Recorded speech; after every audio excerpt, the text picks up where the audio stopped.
آج ہے عید کا چوتھا دن اور آج صبح جیسے ہی میں اٹھا اپنی امی جان کے ہاتھ کا ناشتہ کرتے ہی میرا دل پگھل گیا، مانو کہ جیسے کسی نے سونا کھلا دیا ہو، اور اس کا ٹیسٹ واقعی میں ایک دم للن ٹاپ تھا۔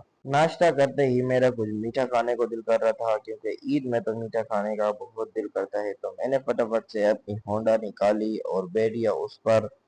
میٹھا کھانا ہو تو حافظ بیکری سے زیادہ اچھی کوئی بھی جگہ نہیں ہے۔ اگر آپ کو بھی میٹھا کھانا ہو تو حافظ بیکری پہنچ جایا کریں۔ تو میں بھی فٹافٹ سے پہنچ گیا مشہور حافظ بیکری۔ تو یہاں سے میں نے ایک 100 روپیز کی ایک پیسٹری لی اور اسے میں نے دے دیا دکاندار کو کہ میرے کو ایک یہ چاہیے، اور میں نے فٹافٹ سے ایک اسٹرنگ بھی نکال لی تھی، کیونکہ اسٹرنگ کی بنا تو زندگی ہی نہیں۔ آپ کو سچ بات بتاؤں تو میرے کو اسٹرنگ کافی پسند ہے، تو میں نے ایک اسٹرنگ کا کش لگایا اور کافی زیادہ چیزیں بھی لی تھی، اور پھر ہم لوگ پہنچ گئے فٹافٹ سے اپنے گھر پہنچنے کے بعد میں نے لگایا اپنی بائک کو تالا، کیونکہ فی الحال ہی میری بائک چوری ہو گئی تھی 70 پیر بازار سے، اور جو سامان لیا تھا وہ ہم نے گھر 10 کے آگے چل بٹوا فٹافٹ دے سے کھا لیا۔ تو دس گھر ہزار پر روپے آئے نوٹ ہوئے تھے بھائی مہمان، تو امی جان نے بولا جلدی سے جاؤ اور دہی لے کر آؤ، کیونکہ دہی کے بنا تو مزہ ہی نہیں کھانے کا۔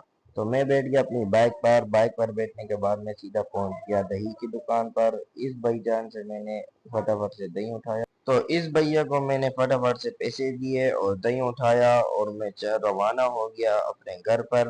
آپ کہاں سے بھی لوگ دیکھ رہے ہو کومنٹ سیکشن میں لازمی بتانا مجھے، اور آپ لوگ میرے ساتھ دعا کرو کہ جس نے بھی میری بائک چوری کی ہے وہ جلد سے جلد پکڑا جائے۔ اور میں اس بائک کو تالا اس لیے لگاتا ہوں کیونکہ ایک بار بائک چوری کروا چکا ہوں، دوبارہ نہیں کرواؤں گا۔ اور میری امی جان نے آج پکائی ہوئی تھی گرما گرم بریانی، کیونکہ مہمان آئے ہوئے تھے اور عید میں تو یہی چیزیں بنتی رہتی ہیں، تو اس کے ساتھ سلاد نہ ہو تو پھر مزہ ہی کیا۔ تو میں نے فٹافٹ سے اپنے لیے پلیٹ میں ڈالی۔ اس کی خوشبو تو میرے کو موٹو کی طرح اڑا کر لے گئی دسترخوان پر، اسے دیکھتے ہی میرے منہ میں پانی کی برسات تھی۔ تو میں نے بھی پہلے اس برسات کو پیا اور پھر پہنچ گیا دسترخوان پہ۔ دسترخوان پہ پہنچنے کے بعد میں نے پہلے اوپر سلاد ڈالا، اور جیسے ہی میں نے فرسٹ بائٹ لی تو یقین مانو کہ میرے تو پسینے ہی چھوٹ گئے، کیونکہ میری امی جان کے ہاتھوں میں جو ذائقہ ہے وہ کسی کے ہاتھ میں نہیں ہے۔ ان کے ہاتھ کا جو ذائقہ ہے وہ ایک ہی دم للن ٹاپ ہے۔